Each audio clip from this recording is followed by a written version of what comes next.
Bom dia a todos. Estamos mais uma vez aqui reunidos para o Fórum Permanente do Visões da Ásia. Meu nome é Roseli Vigas e, em nome da comissão, gostaria de desejar boas-vindas a todos a mais uma sessão de 2022.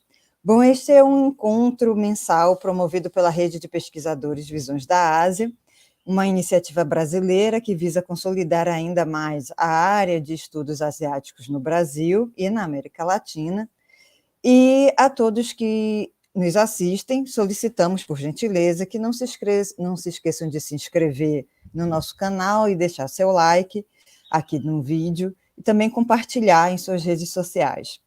Bom, para quem quiser se manter informado sobre as nossas atividades ou obter atualizações em eventos de escala mundial ou publicações, né, a respeito da Ásia, podem seguir nossas páginas no Instagram e no Facebook.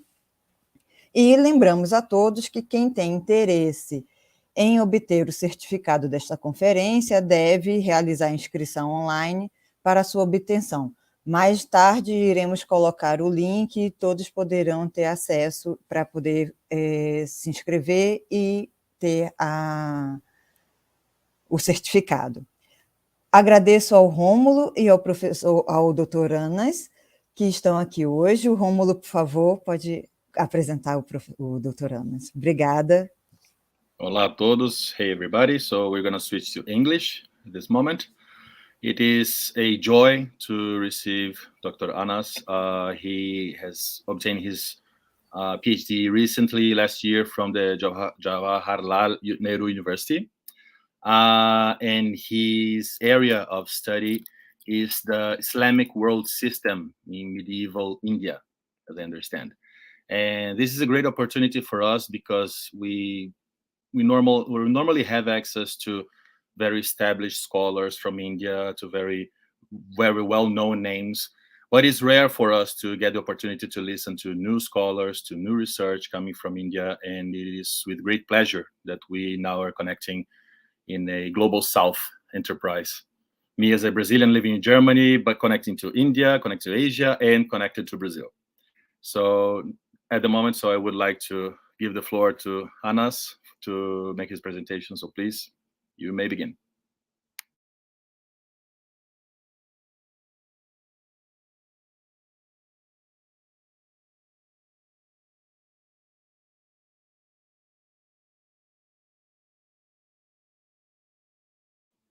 Anas, I think you have to open your mic. It's closed.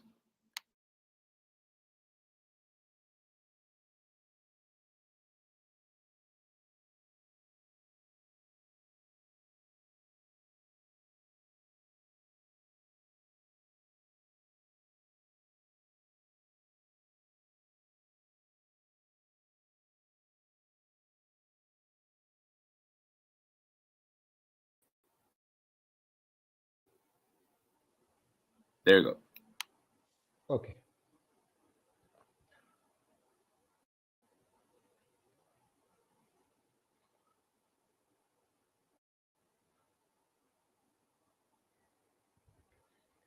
I'd like to speak about Islamicate, or world system in the Indian Ocean, socio-cultural practices in Marakkar and Navayat communities in the medieval South India.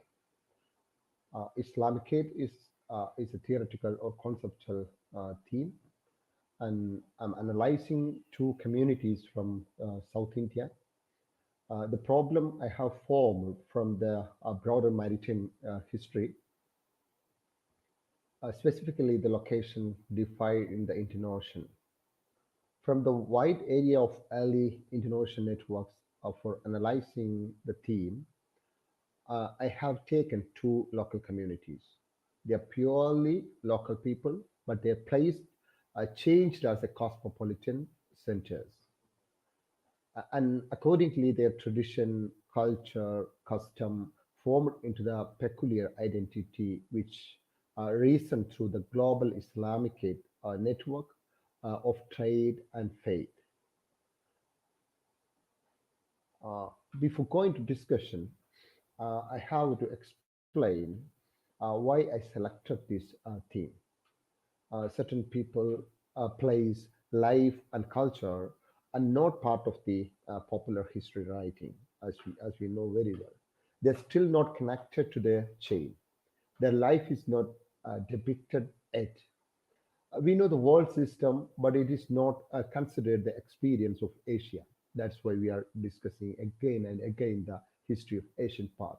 Their entire story is beginning from the 16th century, and here the theme would like to include international part, means the broader Asian part of history as a continuation of or a beginning of global history. Then how it formed. Uh, that formed means the why or how I formed this Islamicate system in thematically. We know very well the Brodelian concept of Mediterranean and followed Oriental world system, which scholars like Abulugud, John M. Hobson, Gunter Frank, Kenneth Pomeranz, and Ken Chowdhury, M. N. Pearson, a lot of people criticized the view of Eurocentric level of world system theory. That especially the noted works like Asia before Europe and the Eastern origin of Western civilization by Hobson and Abu Lughod before European hegemony and M.N. Pearson before colonialism, even in Gunter Frank reorient.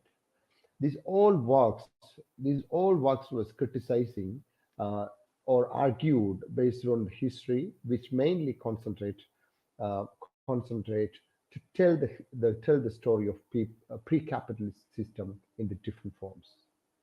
Hence, it has taken the idea of world system from Emmanuel Wallerstein that I agree, and it was counter. I'm joining with the counter arguments by Oriental world system theoreticians.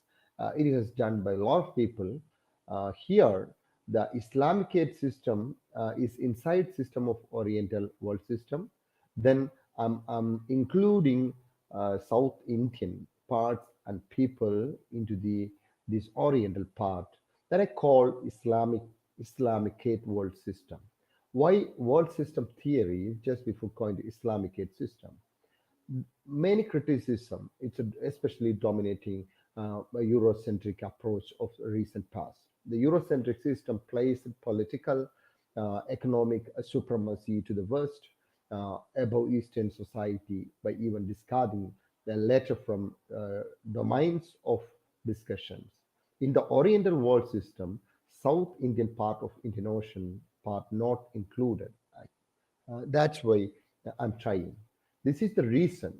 This is the reason. This location I'm going to address before the public, especially related to two groups, local Muslim network or indigenous trading community.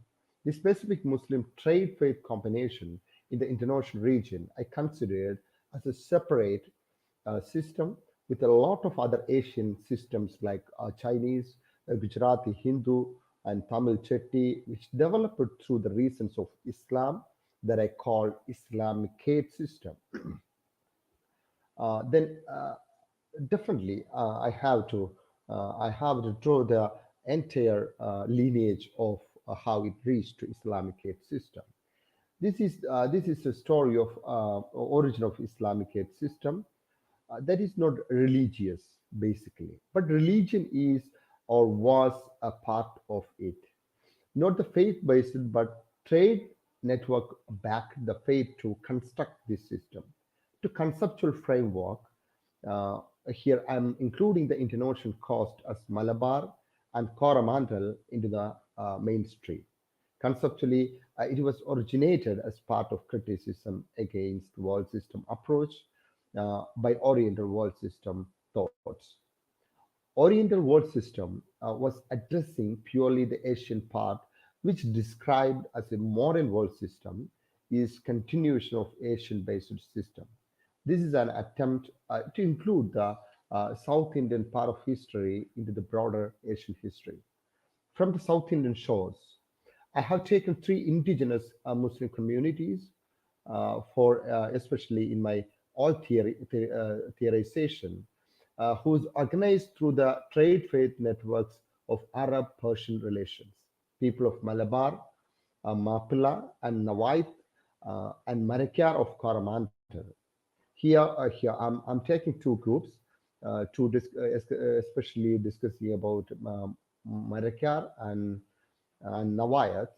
I'm purposefully avoiding the parts of Malabar, Pela Muslims. That already now it's a lot of people has discussed or written some books I will mention later. That's why I'm purposefully avoiding to discuss here. Then this is the structure of Islamicate system. The system theory, which has started from the world system theory, and it has criticized by Oriental world system, and it originated from the Oriental world system that I call Islamicate world system. It has started from the West and East and in Malabar. If you are thinking in the historical view, the system has started from the East, then it may be West, then we are including this entire part. Then what is Islamicate system? Marshall Hodgson used a similar word, Islamicate system, to explain historical development of broader Islamicate civilization, particularly its expansion into the world outside of Arabian mainland. The venture of Islam, it has discussed about this Islamicate system about the civilization. Islamicate world system, what I am calling, what I am discussing, is a pre-capitalist world order functioning in the framework of specific political, socio-economic, cultural, and religious network. That means it differs from or religious interactions. It definitely differs from the concept of Ummah or global Muslim community, as the former emphasized political, economic, religious network. The concept of Ummah, that is a more theological idea, leads to endorsing the individual Muslim imagination of global Islamic community. At the conceptual level, it strictly adheres to the text and also envisions different forms of religious associations. The Islamicate world system, on the other hand, pays little attention to the revealed religion, while imagining a broader society of association and networks. The religion of text holds only peripheral position in entire scheme of imagination. Instead, the tradition of living Islam come to dominate the Islamicate world system at its crux. They were neither any hegemonic hierarchical structure nor any authoritarian internationalism under Islamicate world system. Instead, it operated as the collective of different subunits, whereas each of them had distinguished others. That means that here we are thinking about living Islam, how living Islam function, localized culture and practice, tradition, custom. It's a kind of hybrid community, how it developed and how it functioned, that I call Islamicate system, which functioned. This is one of the location where Islamicate system developed. Conceptually, we can include any other Asian coastal Muslim communities into the system. Here I have marked 3 South Indian Muslim communities. Among 2 we'll discuss, and Pela, I mentioned that we are not discussing here. But this is the network about the Konkan coast and Malabar coast and Coromandel coast. These both sides we are discussing. Navayat was just before the Malabar coast. That means Konkan coast, and just opposite in Coromandel coast, the community of Marakkar. The both were actually the three communities were local Muslim communities. They developed through the international trade network, which is operated from Cairo, from Aden, and a lot of, especially the Arab mainland, which is the connection, especially from Malabar coast to has extended to the even in Venice also, that means Europe also. Then why this location and people are not more appropriate for this conceptualization? That we have to think that during the early medieval period, the port situated on the Malabar and Coromandel coast had been maintaining vibrant relationship with. If you look into the map, you can see that with their counterparts of Arabia, they have a strong relation with East Africa, Persia, China, and Mediterranean itself. Along with this trade, the religious belief, not only Muslim, Judaism, Christianity, and Hinduism, also these all religions spread through these nodal centers of exchange. Then why this center, this Malabar, these Coromandel ports or coastal areas become significant? Because certain reason we have to discuss just before discussing this community. That the basic reason was geography and climate. The Malabar and Coromandel coast of South India had a principal position in international business traffic of the ancient medieval period. They were placed at the center of trade route between east and west, and kept a close association with prominent dynasties like Abbasids of Baghdad, and Byzantines of Constantinople, or Holy Roman Empire, Moorish Cordoba, and Zanzibar, and Yemen, Hadramaut. They have a close relation with these all areas. Malabar commanded more importance because of strategic geographical location was a reason. It a direct sea route between Arabia and Persia, Egypt on the one side, and China and Malacca in the other side. The both side was it was a connecting point from eastern part of Asia and western part of Asia. It was a connection point that we can discuss. Another one, it's a monsoon was a reason. The monsoon was the crucial deciding factor of trade circuits and contacts to Indian Ocean. With the help of wind, the traders frequently sailed to Malabar and Coromandel coast during July and August, and returned December and January. The continuous and routine nature of Arabs' long sea travels with mercantile had transformed the Indian Ocean into busiest trade route in this period. Uh, Especially, I would like to mention that work of Sebastian Pranche, Monsoon Islam. He was conceptualizing the monsoon travel network, or travel pattern, for discussing the South Indian Muslim community and network. That he has discussed about the Malabar and the Mapilas, but very rare discussion about Marakkar and Navayat. He couldn't mention that. Then another one, it was in natural ports. These all are natural ports. There are a lot of South is cosmopolitan centers. It become this South India become why South India become cosmopolitan? Because of this natural port. These different local ports which could connect the people of Malabar to the entire region. Another factor was a political support. There are a lot of princely states.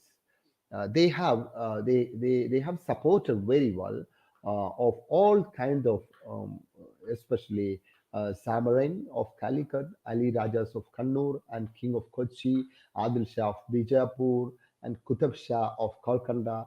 The and in other parts, it's a Mamluk, Ottoman, Safavids. These all people, all dynasties, all rulers, they had connected through these local trade groups. That means the Calicut and Coromandel coast were cosmopolitan centers. They were the Chinese ships were frequent visited, and East Asian people were frequent visited, and these all factors are affected or supported. The another factors we have to discuss that was a commodity. Why these people reached to Malabar? The only one reason, that was a spice trade. The pepper, cardamom, ginger, and a lot of spices. Even in it has started especially the Al Karimi merchant from Egypt, and they had started business with Jewish people, and they came together to collect spices here. Why I discussed here, because of Geniza record, it has mentioned about the flow of goods between Aden and Malabar. That already published that. Then horse trade and Persian and Arabian silks and a lot of textiles, or these all items which was taken from here. That means commodity. Then the another factor was religion.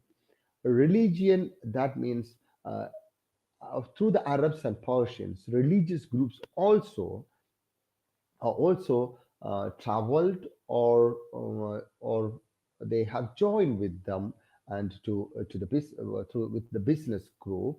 And these people, these areas were very supporting for all kind of religious people, because we in South India there is a Jewish people, they had good settlement, and Christian people, they had good settlement, and Muslim people, they had good settlement. That means the local people were very accommodative for the inviting people from outside because of a business reason. Then this context, Islamicate system, uh, how it developed, because faith was global and people were local. Then trade and local international, it's connected, because uh, these locally originated trade groups also form, and internationally connected trade groups of also form. If you want, we can separate this region, the history of region, just before 1500, or just before European entry into the, especially the Portuguese came to the Calicut, or southern port. It was the trade uh, hub of Arab and Persian people and Chinese people. That's why the Islamic system we can identify, or we can analyze in these all contexts also. Then here I have taken the two groups. I have mentioned that here.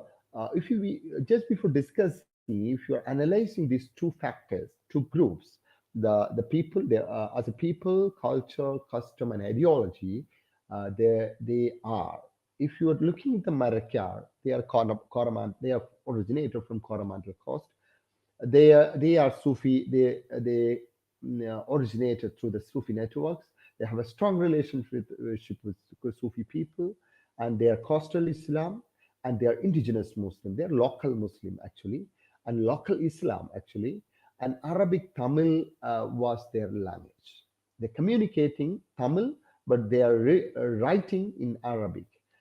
Then they have a local culture, and they have a global religion. They are part of global religion, and they are part of global trade network and global Sufi network. The same way, the another side of South India, in Navayat, they are in the Konkan coast, just before the Malabar coast, and Sufi network is their essential, and coastal Islam is nature, and indigenous Muslim they are also, and local Islam is purely local, but their language they are using for speaking Navayati language, but they are writing in Urdu script. They have a local culture, but they are part of global religion, global trade network, and global Sufi network. That's why I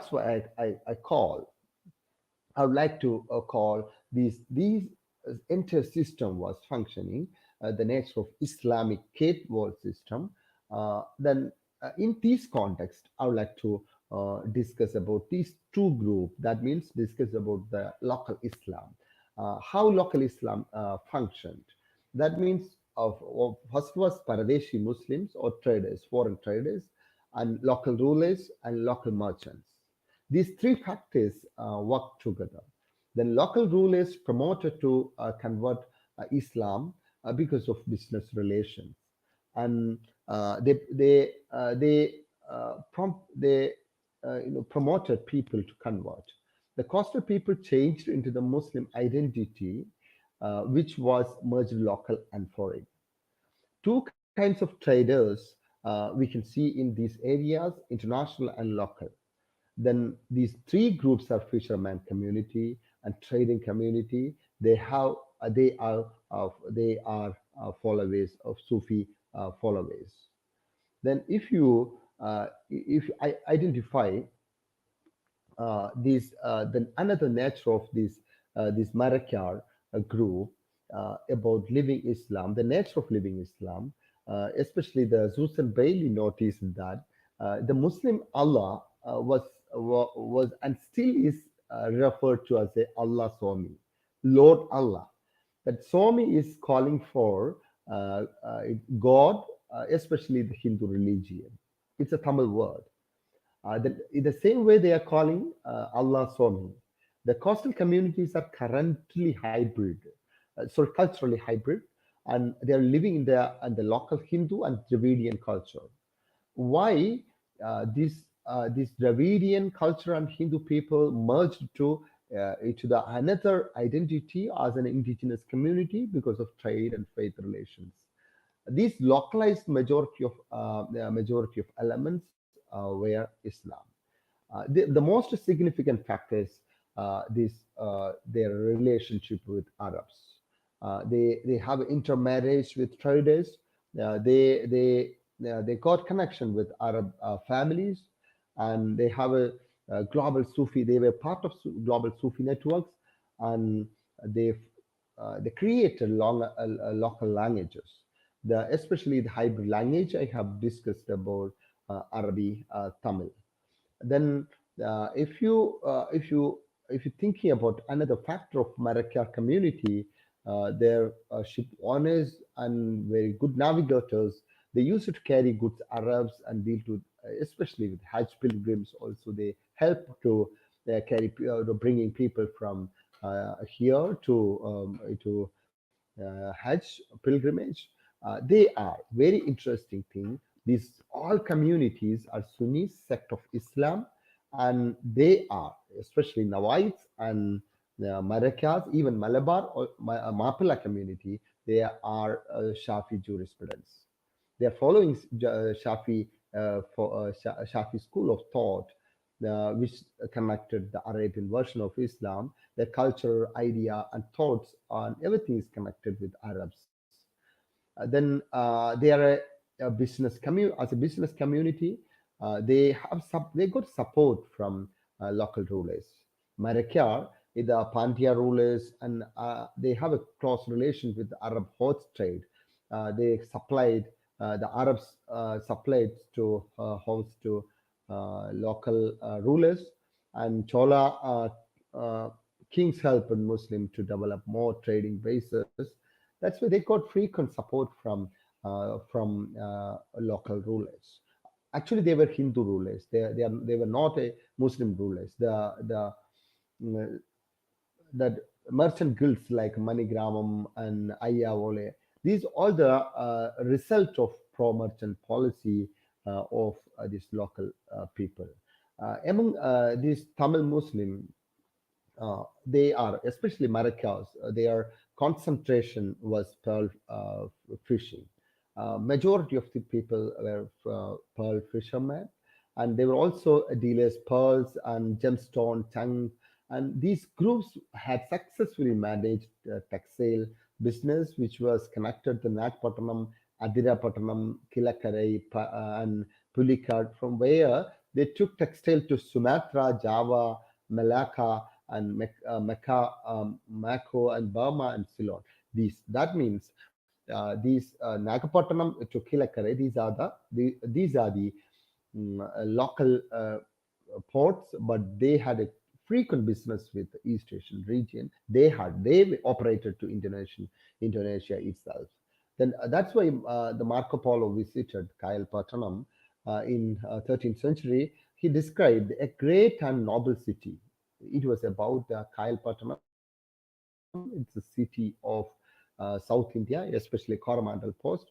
A seaport and center of pearl fishery that was visited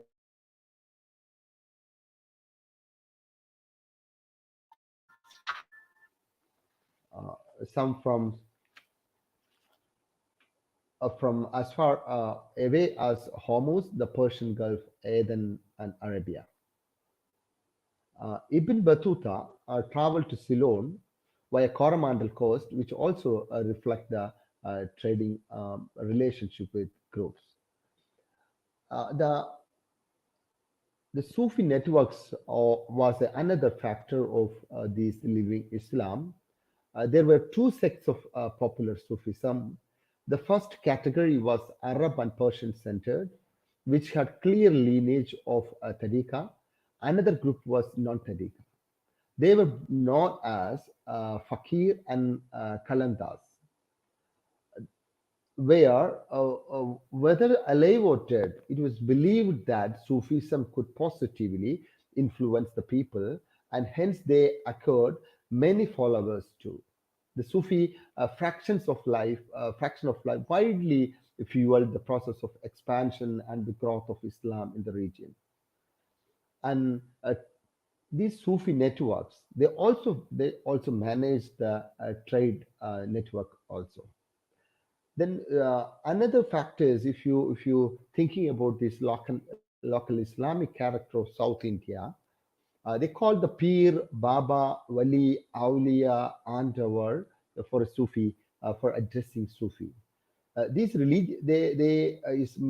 majority of Islamic religious tradition and practice of Tamil society, it's channelized through the Dargah. Dargah was a culture, that means tomb shrine. Dargah was one of the important sacred places among Muslims of Tamil Nadu, that means South India. They frequently visited, as part of ziyarat, that means frequent visit to Dargah, this tombstone for Barkat and Karamat. That means for getting blessing and miracle. That was kind of a treatment for curing some diseases on mentally and physically. That was a local culture that is a part of living Islam. In Malabar and Coromandel region, these Baghdadi originated Qadiriya Sufi order was a popular one. The founder of Qadiriya order was Abdul Qadir Jilani. He lived in 12th century in Baghdad. Majority of the Tamil people call this Baghdad, it's a Muhyiddin Andavar. It's Malaya in Kerala, it's a Muhyiddin Sheikh. The Sheikh means leader, and Andavar means Muhyiddin Andavar, the same. The all names are same, but in Tamil version is that. He is a popular Sufi among coastal networks. It's Baghdadi Sufi. The another Sufi tariqa, it means lineage, the Naqshbandiya and Chishtiya. That means silsila, the spiritual succession chain, also function the international coastal region. They were the direct descendants, they claim also, direct descendants of Prophet. They came from Yemen, Hadramaut. They also part of this local Islam, the nature of this local Islam. There are a lot of these in Coromandel Coast. There are a lot of port cities that is very popular in the case of local Islam. Because of Tom Shrine, and Nagore, Erwari, Kilakarai, Kailpattanam, and Pallivasal. The Palli is a word for masjid, the local word for masjid. And Kilakarai and Mutupet, these are the Sufi centers. These areas, it's ideologically and culturally existing, the nature, the character of living Islam. You can see the tombs. I have taken some pictures, and these are decorated by green and red cloths. They put jasmine flowers on the tomb. that frequently visiting and prayer for a miracle and blessing, for a family problems and curing. It's a curing center actually. They are more than a religious center. This is a curing center. Yeah, they are that it's Muslims and Hindus. All people are coming here, and they are celebrating also, and they have a cultural practice, symbols, lot of elements they are sharing reciprocally, and that's why the Islamicate system, which is developed through the local custom and culture in a different way. And then very interestingly, they have their own language, especially if it is Arabs or Persians came here, but they considered the inscriptions. You can see that actually this is not Arab, this is Tamil. Tamil, it is written in Arabic script. Tamil language, they're mainly using. They are not speaking Arabic in Coromandel, and in the case of Marakkar, they are not speaking Arabic, but they are using Arabic script for writing Tamil. They have a lot of text we can find there. We can analyze for the history also. This it is written in Arabic, written in Arabic Tamil. That they call Arvi. Actually, Arvi. It it is very popular among local Muslim communities. Culturally, we can see that very interesting celebrations they have. These both are masjid, not it is not a temple or any other. It's the first one is Erwadi Masjid and another one is Nagur Masjid. They have urus. This is a festival of annual festival. They call the Kanturi and Chandana Kuda and Chandana Koth and Sandana Koth.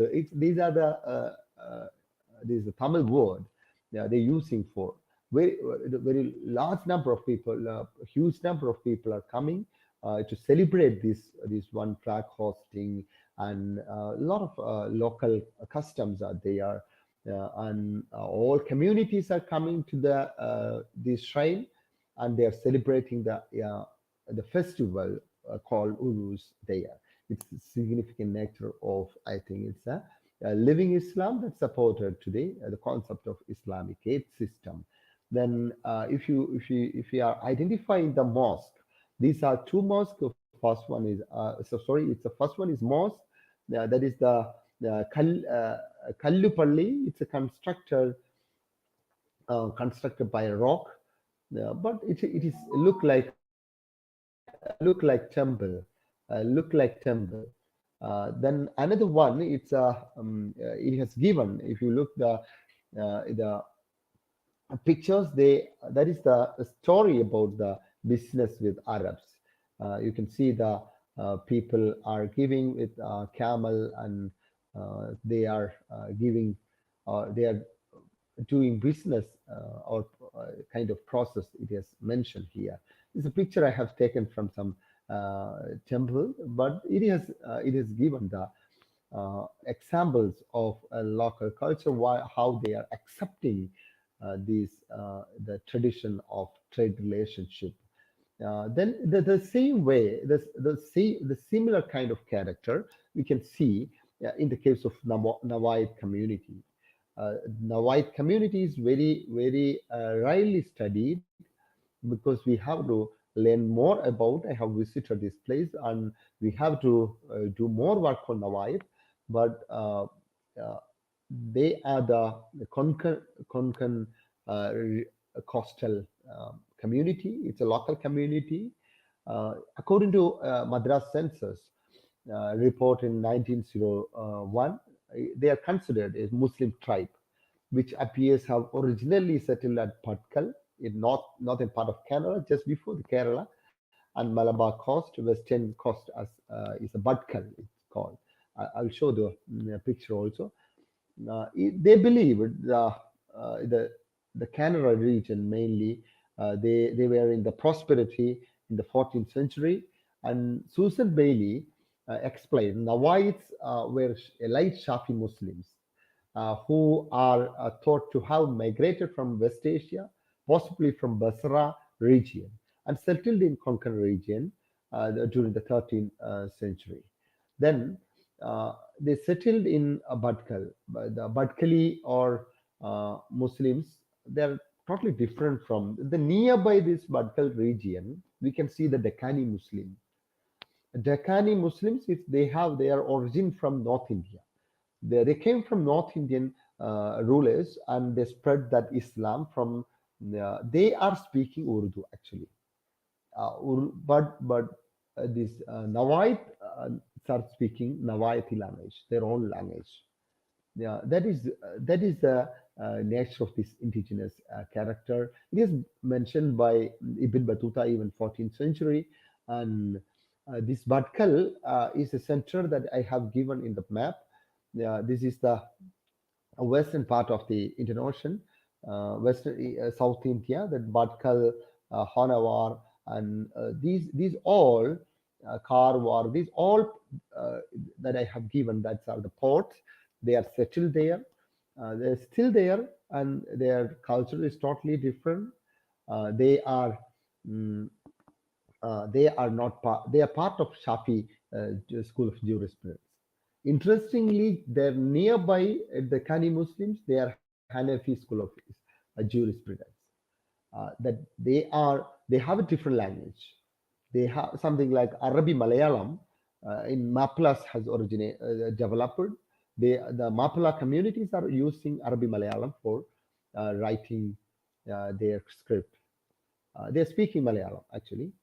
For writing Malayalam, they're using the Arabic script. The same way Arabic Tamil. The same thing. They have a Navayati language. It is a mix of Arabic, Persian, Marathi, Hindustani, and Konkani.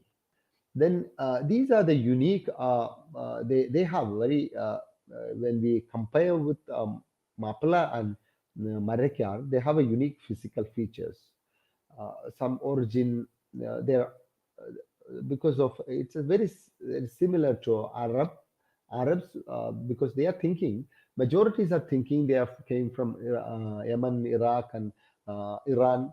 And some people had mentioned we are coming from Saudi Arabia and Hijaz, and they have their own oral history tradition. In each family, we can identify their own history tradition. But they are, if you look, these are the Navayat Masjid. It's a totally different kind of architectural things, and they are using the mund, the dhoti. And these three groups, Mapulas, Malabar, and Marakkars, and the Mapulas and Nawais, they were using the same category of dress code, a pattern of dress code. Their construction architecture is same pattern.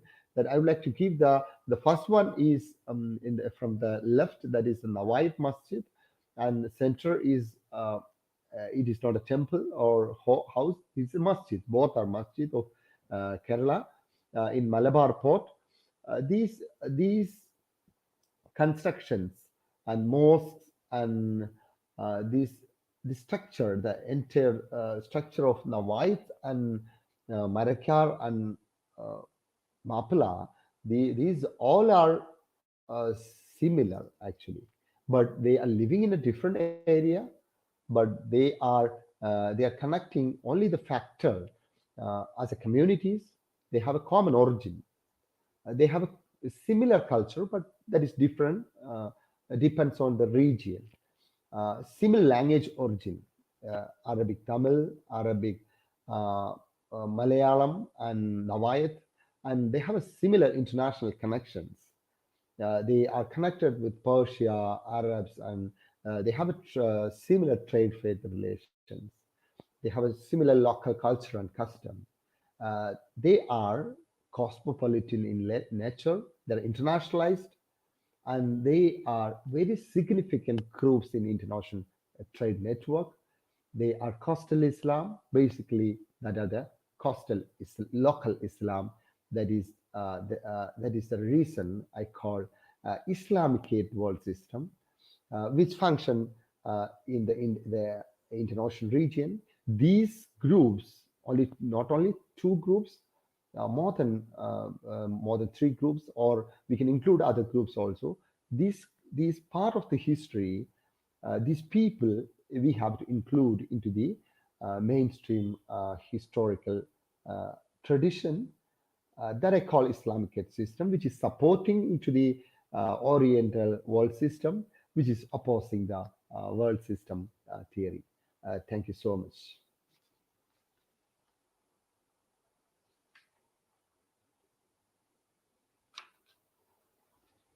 Thank you so much, Anas. That was very interesting. It is great to see that you resorted to a lot of different ways to see these connections, to see how Islam adapted itself, how it changed, and it mixed with local languages and clothing, architecture, customs, religious practices, and so on. I think it's a very good overview of what a world system would look like in that region, especially considering there are so many different ways that Islam could be seen and interpreted in these different regions and used, right, by different rulers and different groups and policies in India and the whole Indian Ocean as well. We have a few questions here in the chat that I've seen already on YouTube. So the first one, of course, people here are complimenting your presentation. It is an amazing chance, as Professor Celia said, it is an amazing chance to contact a non-Eurocentric vision about the trade community of Malabar Coromandel system. And I would add to that that it is a very good chance to see how a very Eurocentric idea, which is the world system, can be used and changed to not to be adapted, but to be employed and seized in other contexts rather than just European expansion and the European world. Well, I think the first question here would be, and that's a question that I had myself too. So what were your sources, like your main sources, the principal sources that you use for these particular research? Thank you so much for question. Because I have studied about 3 groups. Here I have discussed about 2 groups. Basically, if you start from the South India, we have to learn these local languages, especially for understanding these 3 groups, because mainly it has written in Arabic Malayalam text. Already it is written from the 18th century onwards. We can see the materials Arabic Malayalam, and in the same way we can found some Arabic Tamil text. If you look into Arabic text, some Arabic text also describe about that. Mainly it was a religious, but it has mentioned about these trade relations and another one. But now it is connected the international material, something like, because I have started the research from this work from Geniza documents, because Geniza documents, it has discussed about the Al-Karimi merchant, their connection to the South Indian coast, especially Malabar. I was starting from that one. Then it connected to the local network, local documents, especially the tombstone inscriptions we can find. We found a lot of inscriptions in the masjid. Because we can find only that one in as the inscriptions. Just it has started from the origin period. Especially they have a contradiction with when it has origin. It's which group has origin first? Is Marakkar came first or Mapla came first? There is a lot of contradiction, but it's material wise. We can I was studying about the first one is travelogues, Batuta, Marco Polo, and a lot of Western travelers and Persian travelers. They have clearly mentioned about these routes and the ports and business and other communities. Another one, we can see the oral history, especially about Navayat. we need to explore more about Navayat. I have visited and discussed with these people, but not explored very much, because they have an oral tradition, but there is a lot of contradiction. But we can find some kinds of uh, materials from oral history documents, which is already documented there, that we can find from there also. This family history is very interesting, especially about Navayat language. Then another one, I found that the local history writing people, but they are very contradictory, but their connection, they are connecting these all very reliable materials. If you want to find that materials, we have to read these local materials. Definitely, we have a doubts on their argument, because they have a religious sentiments. They are always purifying that arguments, but we will get kind of roots to reach there. Then I was searching that kind of interesting travel today, finding out these local connections, especially related to, especially from Yemen, Hadrami network. Hadrami people, they have a close relation with Coromandel coast and Malabar coast. They have a lot of materials. They have a lot of oral history writings, especially from the 15th century onwards. Uh, but there is a problem with some kind of credibility. But we can find some similarities among these things. From the 15th century onwards, we can see the Portuguese material, then especially it's a translations of Portuguese, and some Arabic text, and Tufat al-Mujahideen is especially, it is written in Arabic from South India, uh, from the local Muslim people, written by Arabic. That means there is a best example how how much they are connected with Arabs. It is translated by a different Spanish and Portuguese language, and a lot of similar text. And they have another tradition. It's a kind of in Tamil. It's a Sira tradition. Sira means the poetic history tradition. There are a lot of works, Sira works. We can find that Sira tradition. The same thing. It's a Mala. Mala means it's the same poem in Malayalam and Arabic Malayalam. They are oral tradition they are keeping as a Mala. Uh, Actually, there is a history part. We can connect these all things together if you are identifying these all materials. But relating to the local history, especially the Malayalam and Tamil literature, also we can depend for analyzing these areas. In the beginning, it's too difficult. It was too difficult, but in certain part, I'm not satisfied. Especially in Navayat, I'm still learning, still in the process. I'm still exploring more. But about the cultural aspect or social aspects, the traditional things, we can understand very easily through the oral history, through the visiting field visit. It was quite interesting to study this very indigenous character group. Thank you for the question. Yeah, just to add to the question, did you find these sources? They were published, they were manuscripts, did you go to the archives? How did you find these sources?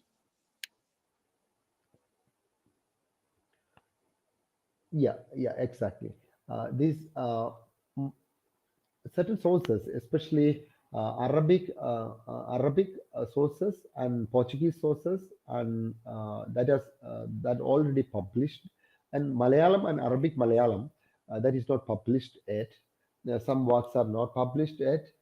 Still, people are working. Still, people are translating, and still people are exploring on, especially some work. Mahmoud Kuria is international. He's doing international. He was working on Malabar and Mapala people and Mapala history. He has translated with M. N. Pearson, his editor work. They have they tried to do something, some works to translate. We have some works are finding only, and some works already translated. Yeah, and then you mentioned during your presentation the issue of these identities that you see that were merging local and foreign identities. Do you see anywhere in your work, did you see differentiation between those historical actors, making differentiation between their groups and other groups as local and foreigners? Or, for instance, did Hindu groups see Islamic groups as foreigners or as locals? Could you see that kind of dynamic too in your research or not? Yeah, excellent question. As a researcher, it was very quite interesting. If you go to the Coromandel coast, you can identify who are Muslim and who are Hindu, because their all culture is very similar. But you can see the dress code and some kind of, but it's culturally Hindus and Muslims look like, and physically they are very same or similarity. But if you look into the Malabar ports, especially in among Mapla communities, uh, uh, we can see that if you are in the Calicut, if you are northern part of Malabar, you can identify it. It's somebody, that one of my friend, he was trying to identify. He's okay. This person may be from Iraq. This person originated from Yemen, because it's a physical features also like that. Because they are very, some people are very, that their color is totally different from local community. Their physicals are totally different. Then in that context, Navayat is totally different. They are look like Arabs, but they are local. They are telling and certain families are telling our family members are in Jeddah now. They're living there. They are our forefathers are there still. But in Malabar also they have a now present situation also they have a good connection with Yemen. Their family members are there, and they have a lineage, the strong lineage. It is written, and where you from? If you are asking where you from, and they will tell you that these silsila, this is the lineage we were originated from Saudi Arabia or Yemen, from Persia. This is our lineage or descendants list they have already. That, but there is no that problematic situation among Hindus and Muslims. They are living very peacefully, and they are very culturally, and especially about marriage, or if you kind of urus and these, we can't identify who is Muslim, and culturally they are merged actually. But some people are going to temple and some people are going to masjid, but they are doing the same business and same culture and same, especially name is very interesting. They are using the Hindu name for Muslim people, and it's Ibrahim Pilla. It's Ibrahim is a Abraham. It's a originated Arab originator or kind of name, but Pilla is local name. It's a merging together in the hybrid in sense. They're culturally merging actually.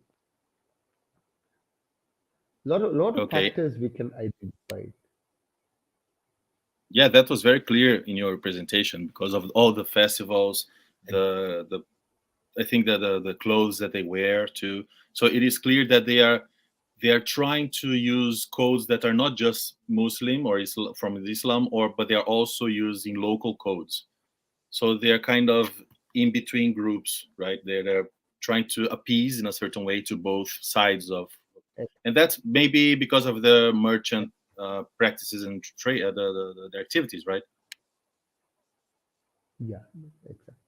Because of local support, because these trade and related activities which was backed by or supported by local Hindu princely states. Because Samarin was promoting to convert people because of uh, getting more people. They want in Hindu tradition, they traditionally they are not allowed to travel through the across the sea.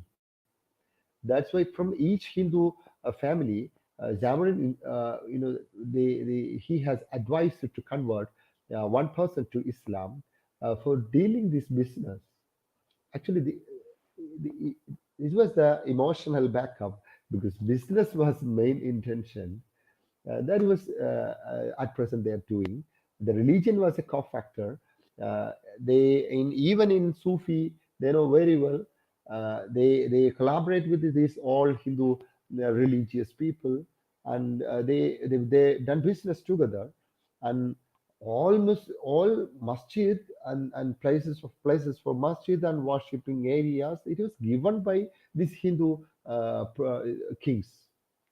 That's why they are warmly welcomed to the coastal regions from the Arabs. Arabs invited by these princely states and the kings, that very positively uh, because of business. It has clash. There was a clash. It happened after the entering of Western power into this region. What is the difference between this group? These Arabs, that Islamicate system, why I call this one Islamicate system, it was not hegemonic. They have not taken any they have never ruled anywhere, and but they have never dominated over the political sphere. But in the case of Portuguese, in the case of French, case of in British, they were trying to dominate, or they are trying to capture the entire region. Political, that was a reason, that was political domination. It was not a political domination. It was a kind of trade relations, and it's the normally it has the cultural aspects. It happened, but otherwise it's a politically the system has changed. I agree with that one. That's why I use the word system theory. The system what system has changed from the 15th century. The first stage system has challenged. From the 15th century, the system has challenged by European presence. Then Islamicate system by Arabs and Persians, they tried to exist in different form till the 18th century. Even in the 17th century, they tried to exist. In second stage, the Sufis had that they have a good point because the traders has vanished, or the traders frequently attacked. The routes were damaged, and the ships were damaged, and route was shaped. Their entire system was changed. They changed their location from their ports and operating system from Malabar to the Gujarat in the first. In Gujarat also they faced some kind of threat. Then they shift to Aden. They operated from Aden. That's why that was the end of the Islamic system. It was the starting of the modern world system, or European Eurocentric or European world system. That's not really changed until the 18th century, but existed in different form. Yeah, I think that in the West it is interesting because we would see people having some resistance to going back to Wallerstein and using the world system theory and bringing it up again. But I think it is a great opportunity to see these big changes that are happening in trading dynamics and how the whole Indian Ocean world is changing during this period. So, in that sense, did you see, for instance, before the arrival of the Portuguese and after the arrival of the Portuguese, we see, as at least from your presentation, we see that there was some the dynamics of the rhythm of the trade were determined by, I think, the monsoons being the main reason here, the main factor, but also the pilgrimage, right? The Hajj pilgrimage would determine some of these rhythms as well. Did you see changes from that period, from the 15th century to entering the 16th, when the Portuguese arrived, and later on the British and the Dutch and the French? Yeah, definitely. Definitely, there was some kind of change because of it's because this operation mode of Arabs. It was collected the authority from inland area, while Muslim or Muslim local traders, it's operated from coastal area. They had good connection with inland area. They have a better trade in inland areas. They were collecting materials from inland area of Malabar, and they supply the port. They local had to they had to go to connection with Arabs foreign traders. In case of Western persons, especially Portuguese, they were trying to construct ports. They were making the relationship with ports, and they were trying to capture the areas. They tried to build a factory and then kind of things, and it was a political movement. They were totally against Arabs and business. We can if you want, we can argue for it was a religious matter. So religious matter. Why or we came to India or South India? That was purpose was business, not was religious. Because the Christian community had there before entering Portuguese. Even Arabs had close relationship with Malabar before Islam. Before Islam, they had a connection with Malabar. In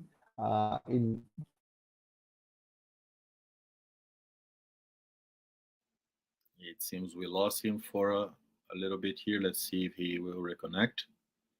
Vamos ver se ele volta para nossa apresentação. O sinal dele anda meio ruim.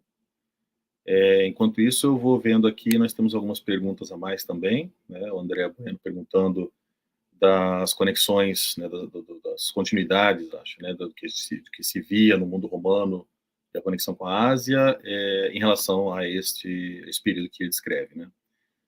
A Maria do Carmo Oliveira tem uma pergunta também falando sobre as línguas. Quais seriam os idiomas recomendados para alguém que quer estudar Mangalore e Karnataka? Que é interessante porque mostra que nós temos o interesse, mas é difícil para todos nós. Então, a Anas voltou, pode continuar. You may continue your answer, sorry. Okay. Yeah. The stages was, the first was, it was a challenge by European powers. It was, the challenges against that connectivity of this local and foreign traders, especially Paradeshi and local Muslims. But in the case of Europeans, they made business treaties with these people, not by people, by king.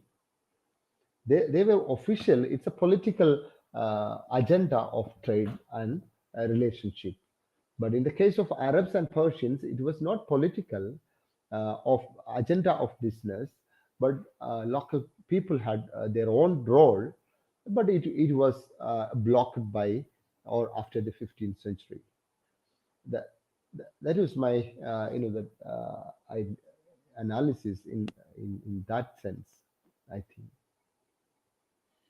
Yeah, so while we lost you for a while here, I was taking a look at the questions we have on our YouTube chat, and there's one very interesting question asking about sort of the continuity between routes that existed since antiquity, connecting the Roman world and Asia, and the period that you analyze in your research. And could you repeat, because I was reading that. uh, Yeah, sorry. No, it's just I'm just explaining the question. okay, okay.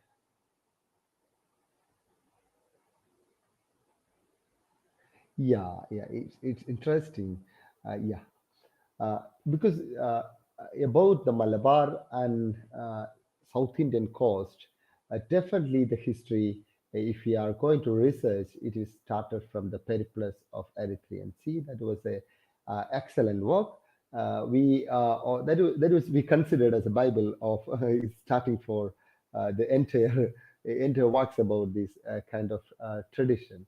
It's definitely it is Roman history, uh, because in the case of in a Malabar port, I would like to mention a port. There is it's called an Kodungalur. That the claim was the origin of Christianity was in Kodungalur, in India. The origin of Judaism, it was in Kodungalur. The origin of Islam also in Kodungalur.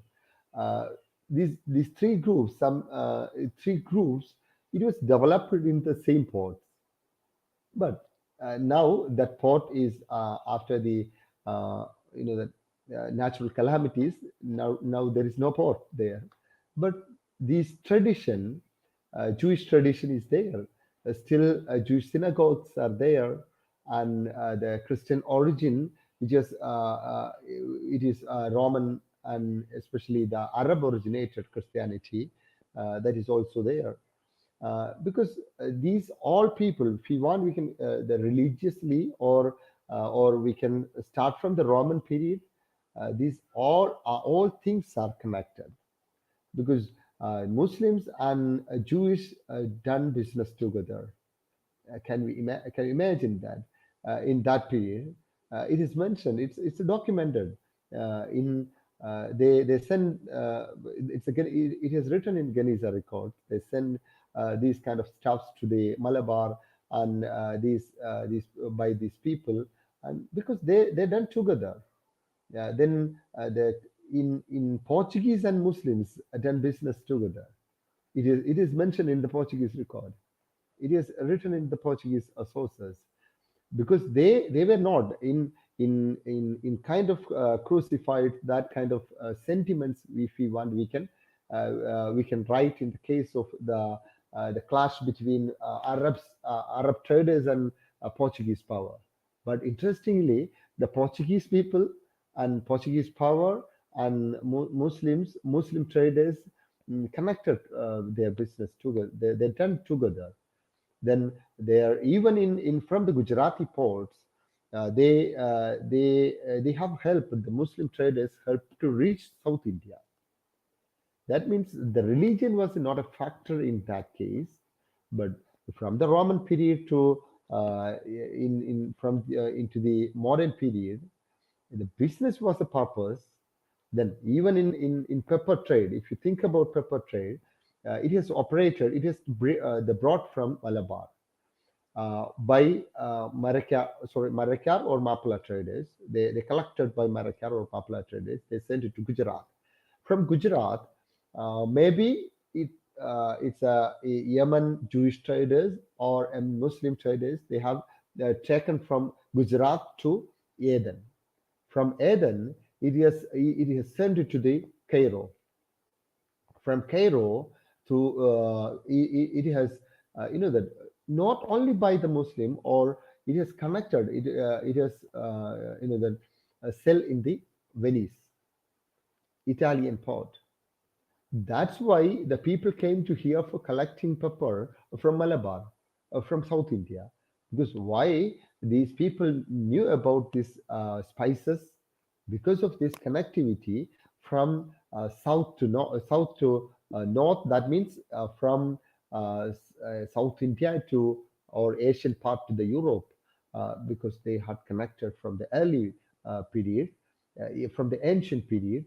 Uh, if you want the Christian, the origin of, if you look the origin of Christianity in South India, you can see that that it has started from the ancient period.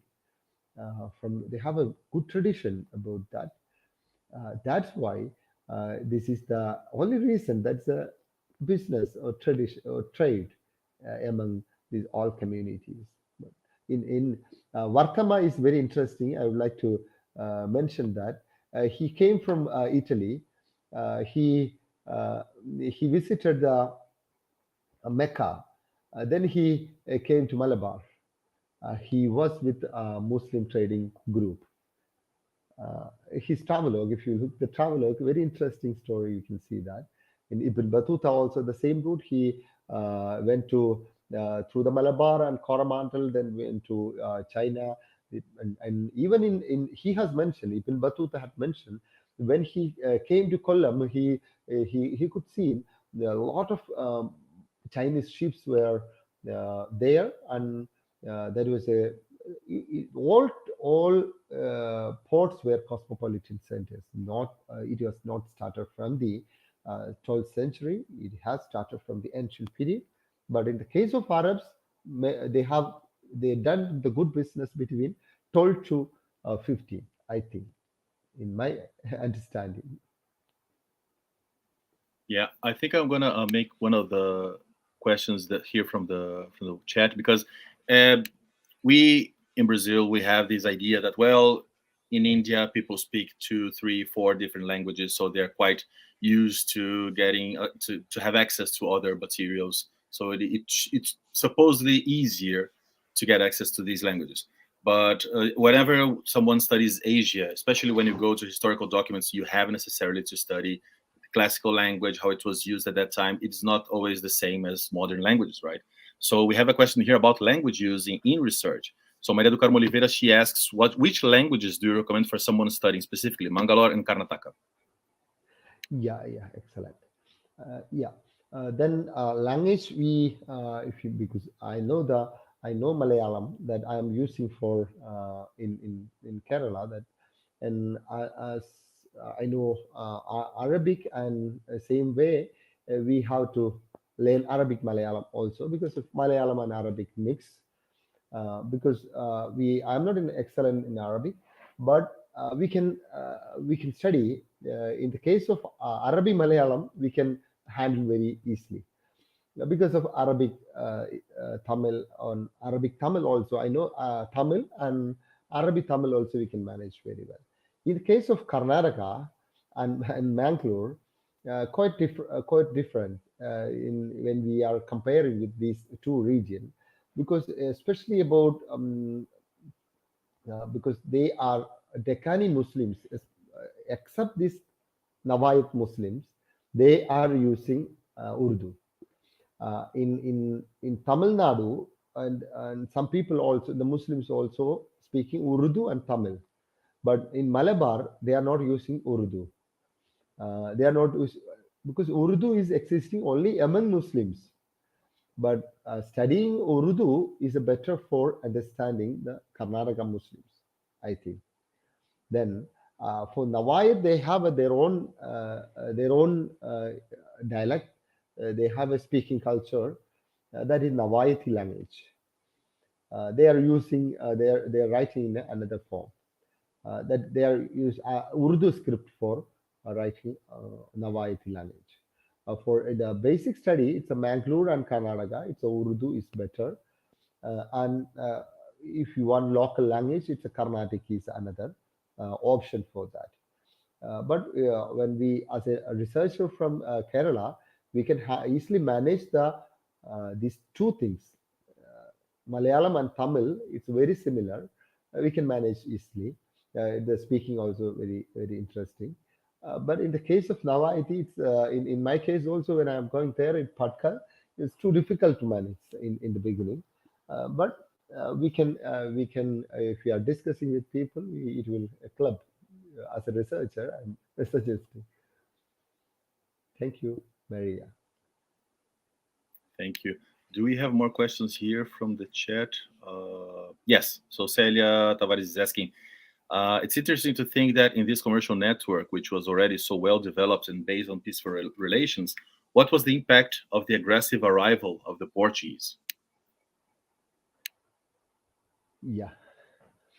the Portuguese arrival, if you are thinking about if not Portuguese arrived, uh, not arrived in that region, uh, that may be this region, entire Asian region, especially East Asia, and from Indonesia, Sri Lanka, that means Ceylon, and in Indian southern region, these all region were similar culture. Now also we can identify the similar culture, but its challenge, it happened in the 16th century. It was challenge among this trade network.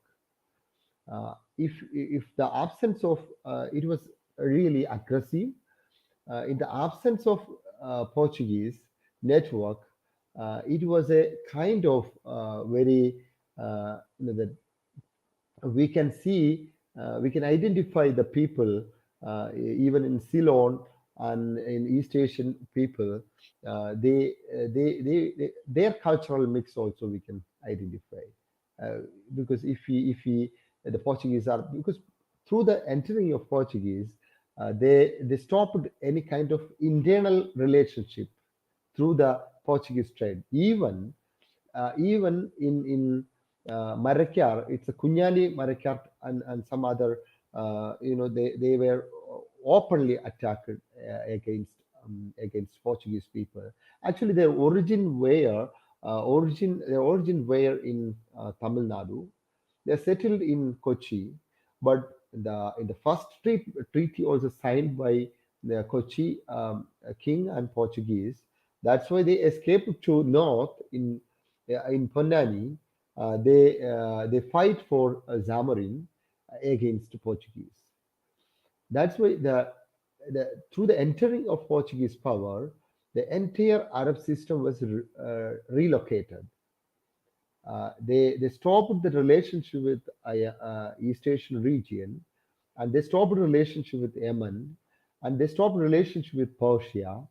The entire system, it's blockade. Uh, but in the same way, the challenge they were managed in the different form. That through the aggressive aggressive nature, the post European entry period, uh, the trade become kind of exploitation, or a kind of capturing, a kind of political, not only trade relations, political relationship. This, if it is not aggressive, it was not aggressive. If it was a mutual trade pattern, like Persians and Arabs done together, and Jewish done together, and before the Arabian Christian traders done their business together, and Chetty and international Indian business, they've done business together. But if Portuguese people not too much aggressive, uh, the Portuguese still, we can identify the Portuguese culture in Malabar Coast now also. Now, why they have vanished from here? That is the only reason, that it was too political. They used the political agenda. That's why they shrunken through the political movements of local areas. Because in 1961, officially Portuguese withdraw from India, but only some places we can identify. In Goa, we can find Portuguese culture, Portuguese language, and Portuguese. If they were not aggressive, the entire coastal region should be speaking Portuguese and Arab, Portuguese, Malayalam, and Portuguese kind of things. We can identify through this relation. Only I think thanks Professor Sila for asking that question, because of the Portuguese made the wrong thing because they were aggressive. Thank you. Yeah, I think that we already we don't have any more questions on the chat, but I would like to make just one last question, because the I have studied a little bit, maybe about 10, 15 years ago when I was doing my master's. I have studied a little bit of what in Japan, at least, because I studied in Japan. So at least in Japan, like scholars like Haneda Masashi, Nagata Yuzo, Aokirina, they would use this expression, the Islamic world already. Even if they weren't connecting it to the world system theory, they would already be treating it as the Islamic world, the idea of the Islamic world.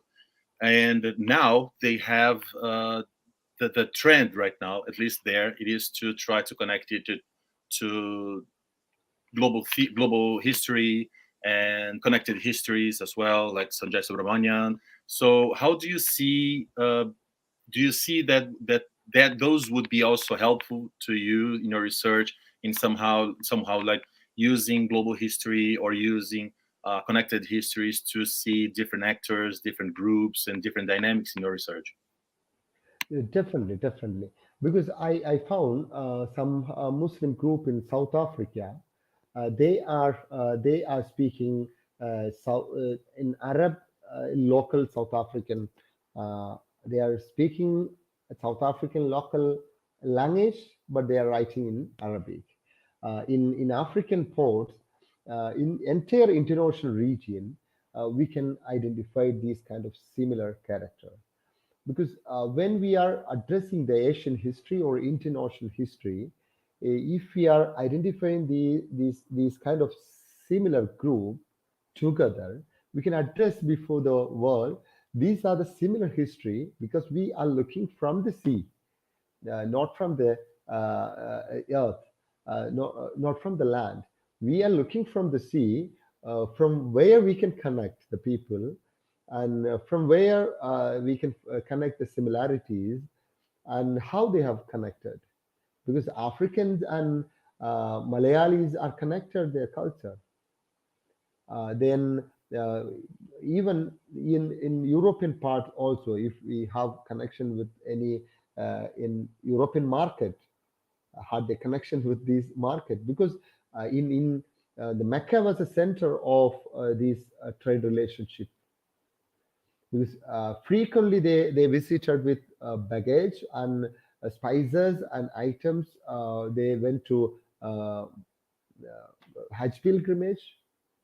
They had a kind of give and take in their in market.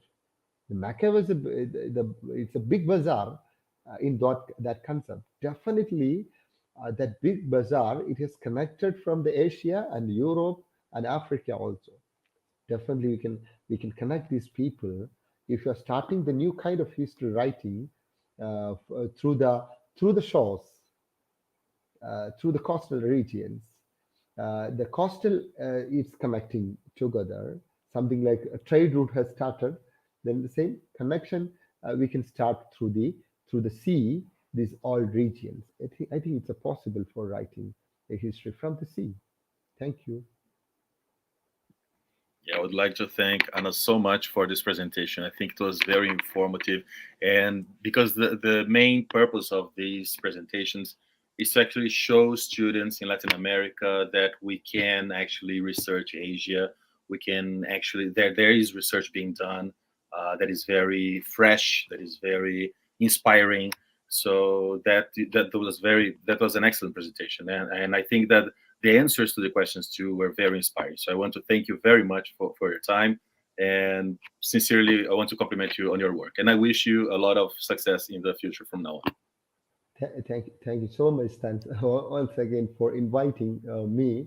I'm first time in talking with in the triangle dimension, in operating from Germany and audience from Brazil, Yeah. and my I that I strongly over to my supervisor, Reverend Father Fayez Malek Kandatil, for giving this opportunity for studying these all region, because he was giving them such an idea to explore this world. And thanks for my father teacher, and thanks all for listening me.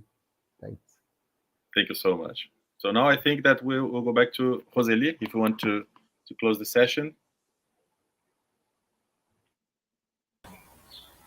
Hello, thank you very much, Dr. Anas. I will end the section, and thank you very much, Rômulo. Thank you. Para todos que nos assistiram hoje, em breve entraremos em contato e estaremos divulgando nossos próximos eventos. Bem, muito obrigada e um bom dia a todos aqui do Brasil, boa tarde para os na Alemanha e na Europa, e boa noite para quem estiver já lá para o lado da Ásia. Adeus e até a próxima. Bye. Tchau, tchau. Bye, bye.